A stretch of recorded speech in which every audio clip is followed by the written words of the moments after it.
श्री रामकृष्ण उपदेश। विषय साधना का अधिकारी। नंबर 1। आम, अमरूद इत्यादि के केवल साबुत फल ही ठाकुर जी के भोग में लग सकते हैं।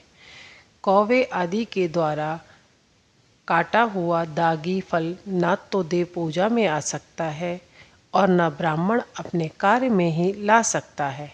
इसी प्रकार पवित्र हृदय बालकों या युवकों को ही धर्म पथ पर लाने की चेष्टा करनी चाहिए।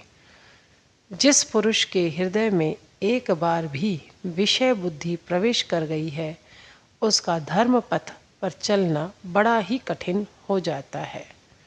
नंबर 2।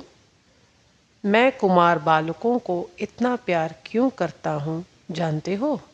बाल्य अवस्था में उनका मन 16 आना अपने बस में रहता है, पर बड़े होने पर धीरे धीरे कई भागों में विभाजित हो जाता है। विवाह होने पर 8 आना स्त्री के पास चला जाता है। संतान होने पर 4 आना बच्चों की ओर बट जाता है और 4 आना माता पिता, मान सम्मान और सज धज की ओर रहता है। इसलिए जो लोग छोटी अवस्था में ईश्वर लाभ की चेष्टा करते हैं, वे सहज ही में सफल हो जाते हैं। बूढ़ों के लिए सफलता पाना बड़ी कठिन समस्या हो जाती है। नंबर 3। तोते के गले में कंठी निकल जाने पर उसे फिर और नहीं पढ़ाया जा सकता। जब तक वह बच्चा रहता है, केवल तभी तक वह जो चाहो पढ़ना सीख सकता है। इसी प्रकार बूढ़े का मन सहज ही ईश्वर की ओर नहीं जाता, पर बाल्यावस्था में थोड़ी सी चेष्टा से ही मन स्थिर हो जाता है। नंबर 4। एक सेर दूध में यदि केवल 1 छटाक पानी मिला हो तो थोड़ी आंच में ही खोआ बनाया जा सकता है, परंतु 1 सेर में यदि 3 पाव पानी हो तो आसानी से खोआ नहीं बन सकता। बहुत लकड़ी और आंच की आवश्यकता होती है।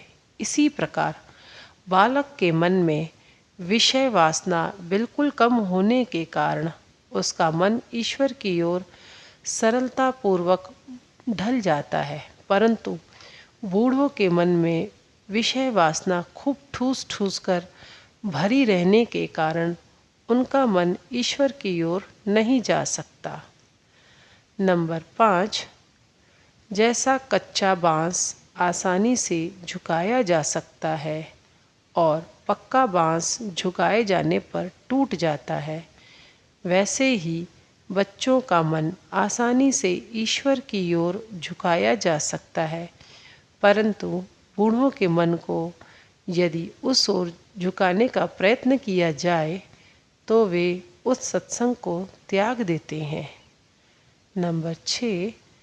मनुष्य का मन मानो सरसों की पोटली है। पोटली की सरसों यदि एक बार बिखर जाए तो इकट्ठा करना मुश्किल हो जाता है। उसी प्रकार मनुष्य का मन यदि एक बार संसार में इतस्ततः बिखर जाए तो उसे संभालना बड़ा कठिन होता है। बालक का मन बिखरा न होने के कारण बहुत शीघ्र स्थिर हो जाता है, परंतु बूढ़ों का मन 16 आना संसार में बटे रहने के कारण उसे संसार से हटाकर ईश्वर में लगाना बड़ा ही कठिन कार्य हो जाता है। नंबर 7।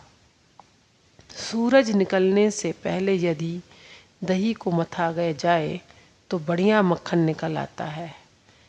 दिन चढ़ जाने पर वैसा मक्खन नहीं निकलता। इसी प्रकार बाल अवस्था से ही जो ईश्वर अनुरागी होते हैं और साधन भजन में लगे रहते हैं, उन्हें ईश्वर अवश्य प्राप्त होता है। नंबर 8। वासना शून्य मन कैसा है जानते हो? जैसे सूखी दिया सलाई एक बार घिसने से ही तुरंत जल जाती है, पर यदि वह गीली हो तो घिसते घिसते टूट जाती है, किंतु जलती नहीं। इसी प्रकार सरल, सत्यनिष्ठ और निर्मल स्वभाव वालों को एक बार उपदेश देने से ही उनका मन ईश्वर के पाद्य पद्मों में लीन हो जाता है।